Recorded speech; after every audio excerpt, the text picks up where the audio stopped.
Poverty has become an increasingly problematic issue across the United States. It has become nearly impossible to walk through a city street without seeing a homeless person, or to stroll down a block without a tent or a tarp. Eviction plays a key role in the number of people without access to housing. Almost 3.7 million American renters have experienced eviction in their lifetimes.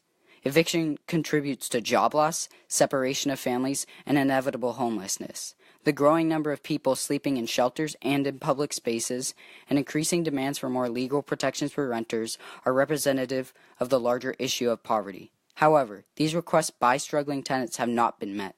The absence of extensive legal securities that adequately prevent corrupt landlords from making tenants pay overpriced rents and substandard housing conditions resulting from eviction cause many poor Americans to fall into deep and irrecoverable poverty.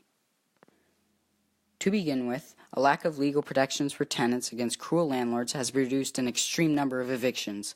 Landlords want to generate the most money they can from their tenants. If a tenant is able to pay the rent without any trouble, landlords will often increase the amount. They will enforce this unfair method of collecting rent, often until tenants are no longer able to, without spending portions of their incomes they need to buy necessities, such as water and consumables. The tenants are then evicted from their homes, and new renters are moved in who can pay the larger price. However, legal systems seem to favor landlords. As Noah Greinberg and Tyler Anderson, co-directors of the Los Angeles Center for Community Law and Action, put it, under state law, a landlord who sues his tenant for eviction has the right to go to trial within 20 days after the tenant files an answer. Meanwhile, if a tenant wants to sue his landlord for failing to make repairs, or not accommodating a disability, or illegally increasing rent, or even stalking and harassment, the tenant has to wait many times longer, up to a year or more, before getting a day in court. Because the court proceedings of landlords are drastically expedited compared to those of renters, landlords hold an extreme advantage over these tenants. And, since impoverished renters spend the majority of their income on housing, legal protection is often too expensive. Greinberg and Anderson dive deeper into the problems courts pose for tenants facing eviction, indicating that landlords hit tenants with repeated waves of trumped-up eviction lawsuits, even when tenants are meeting the obligations of their lease. For the cost of only a few $100s in filing fees, landlords can boot a leaseholder and find new renters. The process of evicting tenants is skewed unfairly in favor of the landlords, scrambling to make a couple extra bucks. The increase in rent prices generated by landlords and eviction makes it harder for those removed to recover from poverty. Poor living conditions tenants face after eviction contribute to the grander scheme of poverty as well. When tenants are evicted, records of these evictions, as well as of court filings, are stored. Matthew Desmond brings this to light in his novel, Eviction, Poverty, and Profit in the American City, when he announces there are hundreds of data mining companies that sell landlords tenant screening reports listing past evictions and court filings.